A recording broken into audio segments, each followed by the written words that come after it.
여러분, 혹시 군대에서 가장 무서운 게 뭔지 아시나요? 총도 아니고 훈련도 아닙니다. 바로 신분을 숨긴 채 들어온 고위 간부의 자녀입니다. 오늘 이야기의 주인공은 현역 군단장의 외동아들입니다. 하지만 그 누구도 이 사실을 몰랐죠. 본인조차 철저히 숨겼거든요.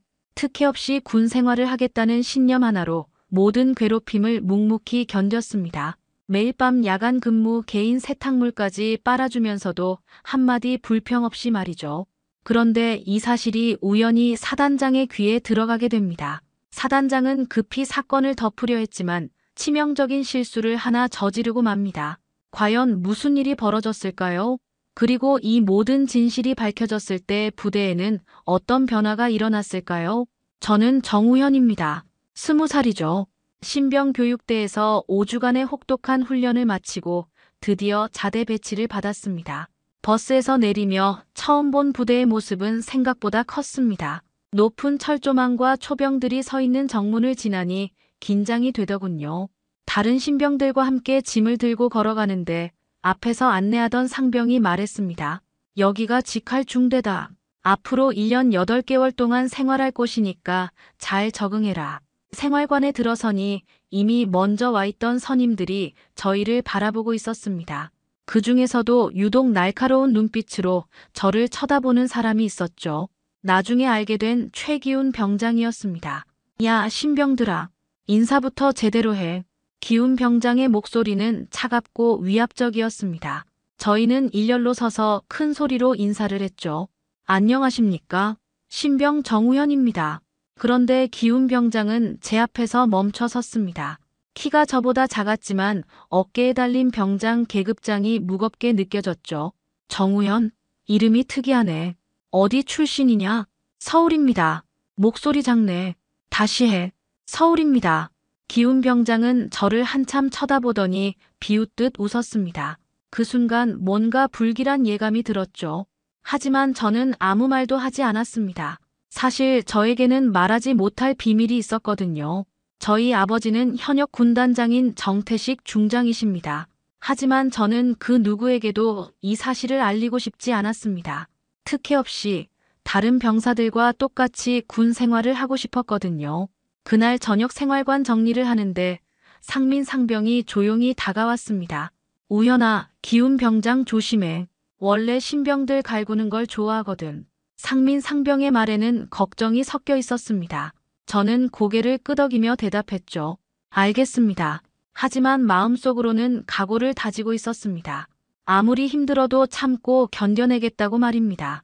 아버지의 이름에 의지하지 않고 온전히 제 힘으로 군 생활을 해내고 싶었거든요. 첫날 밤 침상에 누워 천장을 바라보며 생각했습니다. 앞으로 어떤 일들이 기다리고 있을까? 기훈 병장의 차가운 눈빛이 계속 머릿속에 맴돌았죠. 그래도 저는 마음을 굳게 먹었습니다. 정정당당하게 묵묵히 견뎌내겠다고 다짐하면서 잠에 들었습니다. 자대 생활이 시작된 지 일주일이 지났습니다. 처음에는 다른 신병들과 비슷하게 대해주던 기훈 병장의 태도가 점점 달라지기 시작했죠. 야, 정우현. 너 오늘 청소 담당이야. 아침 점호가 끝나자마자 기훈 병장이 저를 불렀습니다. 원래 청소는 돌아가면서 하는 건데 벌써 사흘째 제가 하고 있었어요. 알겠습니다. 저는 대답하고 빗자루를 들었습니다. 다른 신병들은 안쓰러운 눈빛으로 저를 바라봤지만 아무도 나서지는 않았죠. 당연한 일이었습니다. 군대에서 선임에게 대들면 더 큰 일이 벌어지니까요. 점심시간이 되자 기훈 병장이 또 저를 불렀습니다. 우현아, 너 밥 먹기 전에 내 침상 정리 좀 해놔. 지금 하겠습니다. 저는 서둘러 기훈 병장의 침상으로 갔습니다. 이불을 개고 정리하는데 시간이 오래 걸렸어요. 그 사이 다른 병사들은 모두 식당으로 가버렸죠.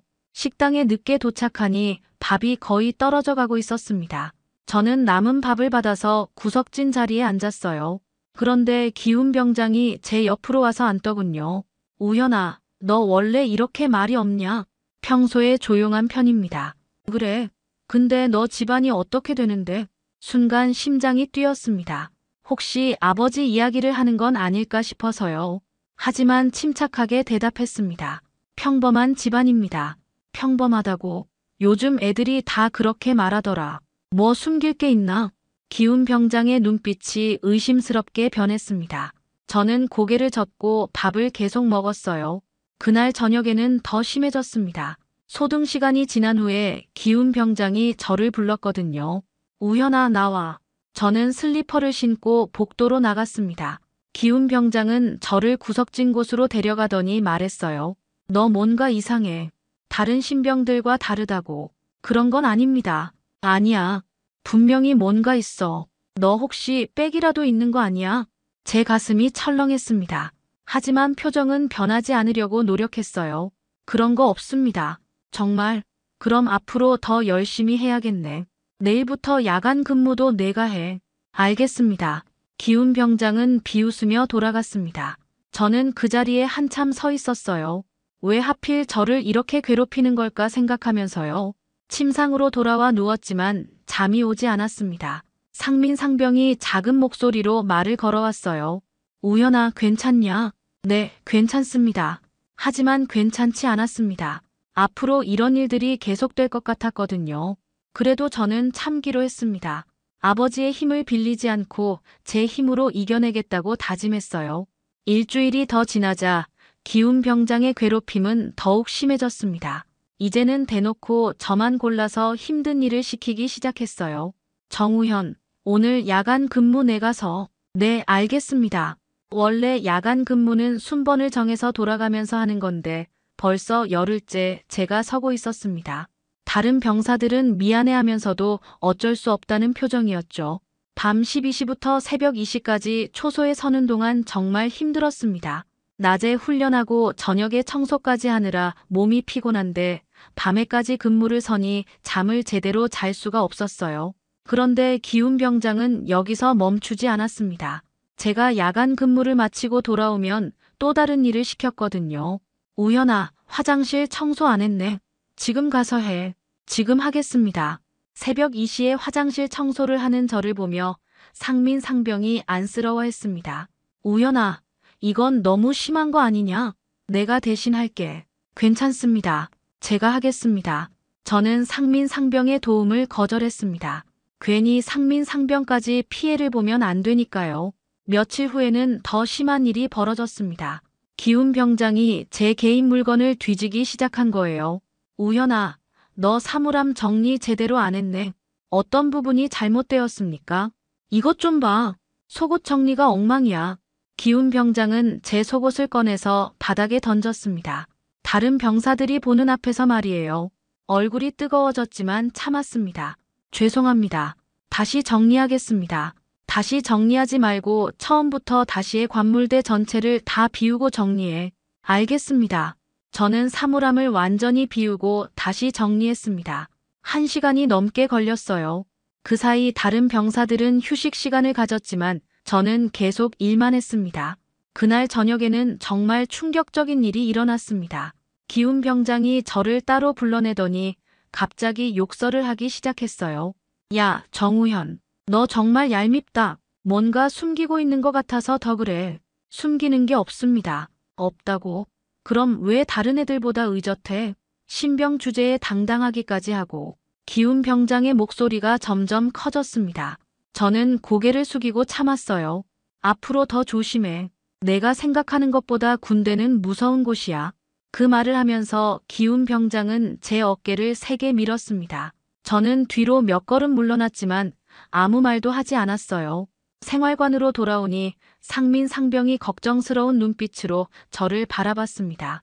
우현아, 정말 괜찮냐? 너무 심한 것 같은데. 괜찮습니다. 조금만 더 참으면 될 것 같습니다. 하지만 마음속으로는 한계가 오고 있다는 걸 느꼈습니다. 이런 식으로 계속 괴롭힘을 당하면 언젠가는 터질 수밖에 없을 것 같았어요. 그래도 저는 아버지의 힘을 빌리고 싶지 않았습니다. 끝까지 제 힘으로 버텨보겠다고 다짐했어요. 한 달이 지나자 저에 대한 괴롭힘은 이제 부대 전체가 아는 일이 되었습니다. 기훈병장은 대놓고 저를 노예처럼 부리기 시작했어요. 정우현, 내 군화 닦아놔. 네, 알겠습니다. 그리고 내 세탁물도 빨아놔. 알겠습니다. 개인 세탁물까지 빨아주는 건 명백한 가혹행위였지만 저는 묵묵히 따랐습니다. 다른 병사들은 안타까워하면서도 어쩔 수 없다는 표정이었죠. 그런데 이런 상황이 우연히 노재훈 사단장의 귀에 들어가게 되었습니다. 인사참모가 정례보고를 하던 중이었어요. 사단장님, 직할중대에서 약간의 문제가 있다고 합니다. 무슨 문제인가? 신병 한 명이 선임에게 지나치게 불임을 당하고 있다는 신고가 들어왔습니다. 노재훈 사단장은 서류를 받아보며 신병의 이름을 확인했습니다. 그리고 정우현이라는 이름을 보는 순간 깜짝 놀랐어요. 정우현? 이 이름이 맞나? 네, 맞습니다. 사단장은 잠시 생각에 잠겼습니다. 정태식이라는 군단장의 성이 정씨였고 그분에게 아들이 있다는 소문을 들었던 기억이 났거든요. 혹시 설마 그분 아들인가? 사단장은 조심스럽게 비공식 경로를 통해 정우현의 신원을 확인해 보기로 했습니다. 며칠 후 확인 결과가 나왔어요. 정말로 정태식 중장의 외동아들이었습니다. 이런, 큰일 났군. 노재훈 사단장은 당황했습니다. 군단장의 아들이 자신의 부대에서 가혹행위를 당하고 있다니요. 이 일이 알려지면 자신의 지휘 능력에 문제가 있다고 평가받을 수도 있었어요. 즉시 조치를 취해야겠다. 사단장은 헌병대장을 불렀습니다. 최기훈 병장을 즉시 영창에 보내라. 15일간 구금하고. 무슨 사유로 하겠습니까? 가혹행위다. 정식 조사는 나중에 하고 일단 격리부터 시켜. 알겠습니다. 그 다음 날 아침 갑자기 헌병들이 와서 기훈 병장을 데려갔습니다. 생활관은 순식간에 술렁거렸어요. 기훈 병장이 왜 잡혀갔지? 가혹행위 때문이래. 정우현 때문인가? 저는 아무 말도 하지 않았습니다. 사실 무슨 일이 일어났는지 저도 정확히 알 수 없었거든요. 상민 상병이 조용히 다가와서 말했습니다. 우현아, 내가 신고한 거야? 아닙니다. 저는 아무것도 하지 않았습니다. 정말이었습니다. 저는 그 누구에게도 도움을 요청하지 않았어요. 며칠 후 사단장은 이 사건을 조용히 마무리하려고 했습니다. 기훈 병장에게 적당한 징계를 주고 정우현에게는 특별한 배려를 해주면서 일을 덮으려 했던 거죠. 하지만 여기서 사단장은 치명적인 실수를 했습니다. 이 사건을 군단장에게 정식으로 보고하지 않았던 거예요. 그냥 자체적으로 해결하면 된다고 생각했습니다. 이 정도면 충분하겠지. 굳이 위에 보고할 필요는 없어. 노재훈 사단장은 이렇게 판단했습니다. 하지만 이것이 나중에 더 큰 문제로 번지게 될 줄은 몰랐어요. 저는 기훈 병장이 없어진 후 한결 편해졌습니다. 하지만 뭔가 석연치 않은 기분이 들었어요. 누군가 저를 도와준 것 같았는데 그게 누구인지 알 수 없었거든요. 기훈 병장이 영창에 간 지 일주일이 지났습니다. 부대 분위기는 한결 좋아졌고 저도 편안해졌어요. 하지만 뭔가 이상한 기분이 계속 들었습니다. 그런데 어느 날 갑작스럽게 군단 참모가 저희 부대에 나타났습니다. 정태식 중장의 지시로 온 거였어요. 사실 군단장인 제 아버지는 다른 경로를 통해 이 사건을 알게 되었습니다. 군단 정보 참모가 일상적인 보고를 하던 중 우연히 언급했거든요. 군단장님, 예하 사단에서 가혹행위 사건이 하나 있었다고 합니다. 어떤 사건인가? 정우현이라는 신병이 선임에게 괴롭힘을 당했다고 합니다. 이미 해당 병장은 영창 조치되었습니다. 정태식 중장은 그 이름을 듣는 순간 깜짝 놀랐습니다. 자신의 아들 이름이었거든요. 정우현?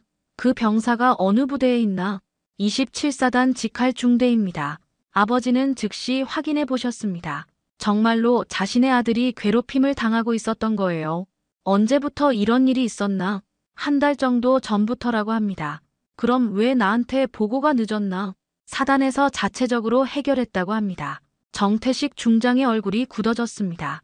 자신의 아들이 한 달 동안 괴롭힘을 당했는데 사단장이 이를 숨기고 있었던 거예요. 노재훈 사단장을 당장 불러라. 알겠습니다.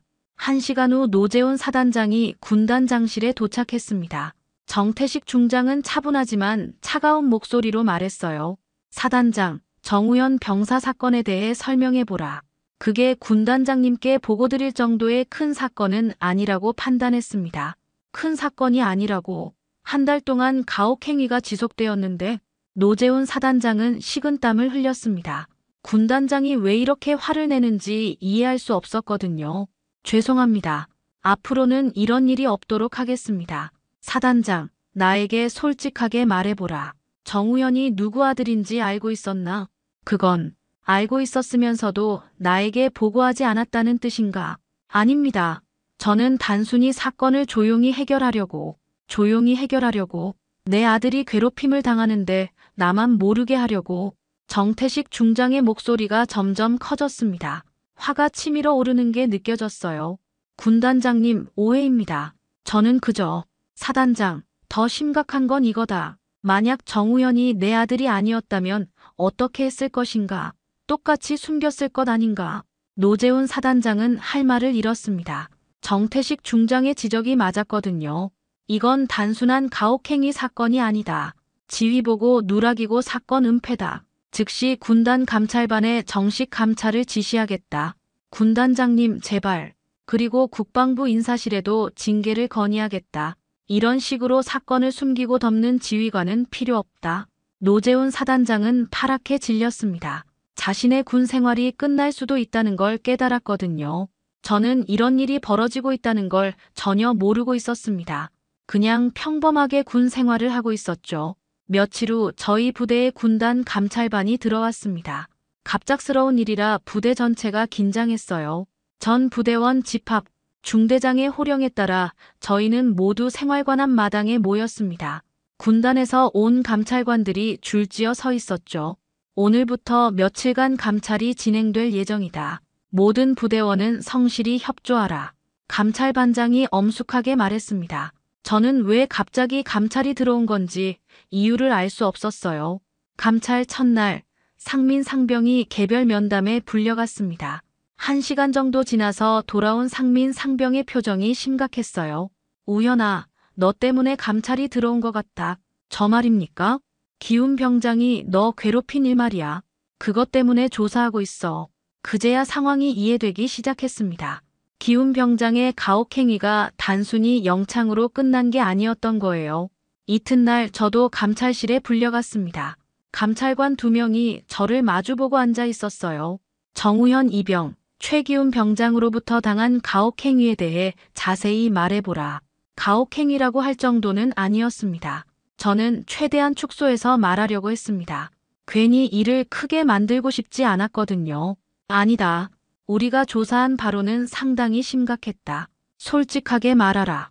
감찰관의 목소리가 엄중했습니다. 저는 어쩔 수 없이 그동안 당한 일들을 차례대로 말했어요. 매일 야간 근무를 섰습니다. 개인 세탁물도 빨아줬습니다. 청소도 혼자서 했습니다. 구타나 욕설은 없었나? 욕설은 가끔 있었습니다. 구타는 어깨를 밀친 정도였습니다. 감찰관들은 꼼꼼히 기록을 남겼습니다. 그리고 예상치 못한 질문을 했어요. 정우현 이병, 내 아버지가 누구인지 아는가? 순간 심장이 멈출 뻔했습니다. 어떻게 알게 된 걸까요? 모르겠습니다. 왜 그런 질문을 하시는지 솔직하게 대답하라. 정태식 중장이 내 아버지 맞지? 더 이상 숨길 수 없었습니다.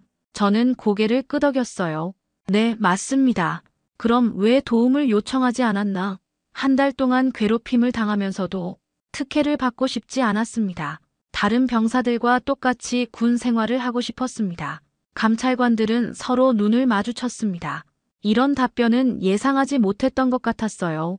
그럼 이 사건이 알려진 건 내가 신고한 게 아니라는 뜻인가? 네, 저는 아무에게도 말하지 않았습니다.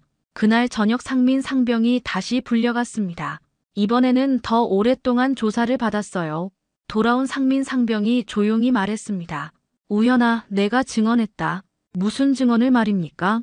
기훈 병장이 너를 괴롭힌 일들, 그리고 사단장이 이 사건을 숨기려고 했다는 것도 사단장이 숨기려고 했다는 말입니까?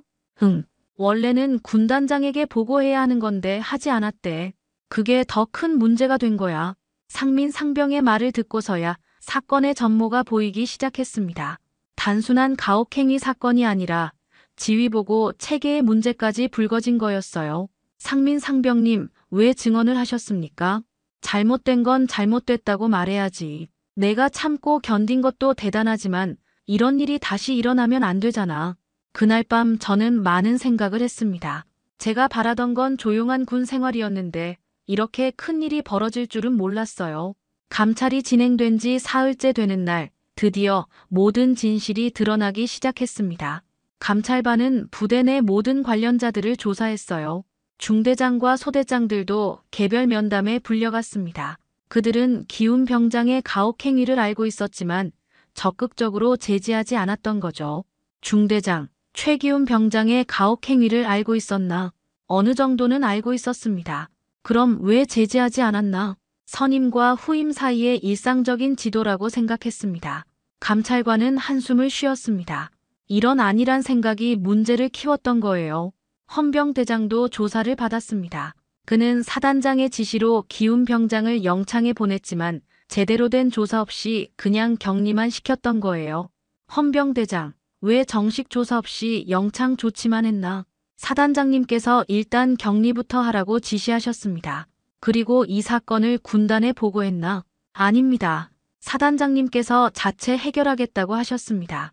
이 대답을 들은 감찰관들의 표정이 더욱 굳어졌습니다. 명백한 보고 체계 위반이었거든요. 가장 중요한 조사는 노재훈 사단장에 대한 것이었습니다. 감찰반장이 직접 사단장을 불러서 조사했어요. 사단장, 정우현 병사가 정태식 중장의 아들이라는 걸 언제 알았나? 사건이 신고된 직후에 알았습니다. 그럼 왜 군단장에게 즉시 보고하지 않았나? 노재훈 사단장은 말을 더듬었습니다. 사건이 크지 않다고 판단했습니다. 사건이 크지 않다고? 한 달간 지속된 가혹행위를 크지 않다고 판단했나? 아닙니다. 그게 아니라 솔직히 말하라. 군단장의 아들이라는 걸 알고 나서 이를 조용히 덮으려 했던 것 아닌가? 사단장은 더 이상 변명할 수 없었습니다. 감찰관의 지적이 정확했거든요. 죄송합니다. 제가 잘못 판단했습니다. 이건 단순한 잘못된 판단이 아니다. 지휘보고 누락이고 사건 은폐 시도다. 그날 저녁 상민 상병이 마지막 조사를 받고 돌아왔습니다. 이번에는 표정이 한결 밝았어요. 우현아, 이제 끝난 것 같다. 어떻게 되는 겁니까? 감찰관들이 말하기를 사단장이 큰 문제가 될 거라고 하더라. 그리고 기훈 병장은 강등될 것 같다고 했어. 사단장님이 문제가 된다는 말입니까? 군단장에게 보고하지 않은 게 가장 큰 문제래. 만약 내가 일반 병사였다면 그냥 덮어버렸을 거라는 게 뻔하다고 하더라고. 상민 상병의 말을 듣고 저는 복잡한 심정이 되었습니다. 제가 바라던 건 이런 게 아니었거든요. 상민 상병님, 제가 그냥 참고 있었으면 이런 일이 없었을 텐데. 아니야, 우현아. 잘못된 건 바로 잡아야 해. 내가 참는다고 해서 해결되는 게 아니거든. 그날 밤 저는 오랫동안 잠들 수 없었습니다. 제 신분 때문에 많은 사람들이 피해를 보게 될 것 같았거든요. 하지만 한편으로는 상민 상병의 말이 맞다는 생각도 들었습니다. 만약 제가 일반 병사였다면 정말로 이 문제가 묻혀버렸을지도 모르죠. 다음 날 아침 감찰반장이 부대원들을 모아놓고 발표했습니다. 감찰 결과 여러 가지 문제점이 발견되었다. 관련자들에 대한 징계가 이루어질 예정이다. 드디어 모든 것이 마무리되어 가고 있었습니다. 하지만 진짜 결과는 며칠 후에 알게 될 거였어요. 감찰이 끝나고 일주일 후 드디어 최종 결과가 발표되었습니다. 부대 전체가 긴장한 상태에서 중대장이 공식 발표를 했어요. 군단 감찰 결과에 따른 징계 사항을 발표한다. 생활관은 조용해졌습니다. 모든 병사들이 숨을 죽이고 있었죠.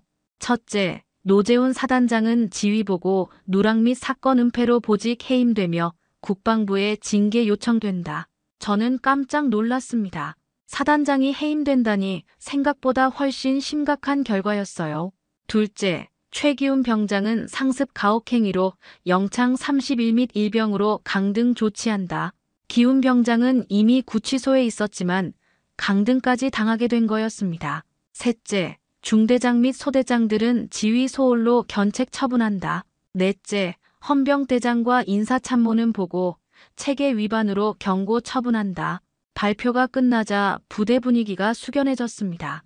한 번의 가혹행위 사건이 이렇게 큰 파장을 일으킬 줄 아무도 몰랐거든요. 그날 오후 놀라운 일이 일어났습니다. 갑자기 군단장 차량이 부대에 들어온 거예요. 정태식 중장, 제 아버지가 직접 오신 겁니다. 전 부대원 집합, 급히 운동장에 모인 저희 앞에 아버지가 서 계셨습니다. 하지만 저는 다른 병사들과 똑같이 대열에 서 있었어요. 오늘 이 부대에 온 이유는 한 가지다. 앞으로 이런 일이 다시는 일어나지 않도록 하기 위해서다. 아버지의 목소리는 엄숙했습니다. 저를 특별히 쳐다보지도 않으셨어요. 군인은 계급으로 사람을 누르는 것이 아니다. 선임은 후임을 지도하는 것이지 괴롭히는 것이 아니다. 부대원들은 모두 숙연한 표정으로 들었습니다. 지휘관들은 더욱 각성해야 한다. 문제가 생겼을 때 숨기거나 덮으려 하지 말고 즉시 보고하고 해결하라. 아버지는 잠시 저를 바라보셨습니다. 하지만 특별한 표정은 짓지 않으셨어요. 이 부대는 새로운 사단장을 맞이하게 될 것이다. 모든 부대원들은 마음을 새롭게 하고 올바른 군 생활을 하길 바란다. 훈시가 끝나고 아버지는 떠나셨습니다. 저와 개별적으로 만나지도 않으셨어요. 아마 공과 사를 철저히 구분하려는 뜻이었을 겁니다. 며칠 후 새로운 사단장이 부임했습니다. 김정호 준장이었어요. 첫 훈시에서 그분은 분명하게 말씀하셨습니다. 앞으로 이 부대에서는 가혹행위를 절대 용납하지 않는다. 문제가 있으면 즉시 신고하라. 부대 분위기가 완전히 바뀌었습니다. 선임들도 후임을 대하는 태도가 달라졌어요. 상민 상병이 저에게 말했습니다. 우현아, 내 덕분에 부대가 좋아졌다. 제가 한 건 아무것도 없습니다. 참고 견딘 것만으로도 충분해. 그리고 결국 진실이 밝혀진 거잖아. 한 달 후 기훈 병장이 영창에서 나왔습니다. 하지만 이미 일병으로 강등된 상태였죠. 그는 저에게 찾아와서 말했습니다. 정우현 미안했다. 괜찮습니다. 내가 누구 아들인지 알았다면 그러지 않았을 텐데. 그건 상관없습니다. 저 때문에 고생하셨습니다. 기훈 일병은 고개를 숙였습니다. 자신의 잘못을 인정하는 것 같았어요. 그로부터 몇 달이 지났습니다. 저는 이제 더 이상 신병이 아니었습니다. 후임들도 들어왔고 저도 그들을 지도하는 입장이 되었어요. 우현 상병, 후임들 잘 챙겨주고 있구나. 새로운 중대장이 말씀하셨습니다. 당연한 일입니다. 저는 후임들을 괴롭히지 않았습니다. 오히려 군 생활에 잘 적응할 수 있도록 도와주었어요. 제가 겪었던 일을 다시는 누구도 겪지 않았으면 했거든요. 이제 부대는 완전히 달라졌습니다. 선임과 후임이 서로 존중하며 지내는 건전한 부대가 되었어요. 진정한 변화가 일어난 거였습니다. 오늘 사연 어떠셨나요? 재미있으셨다면 구독과 좋아요 부탁드립니다. 항상 건강하고 행복하세요.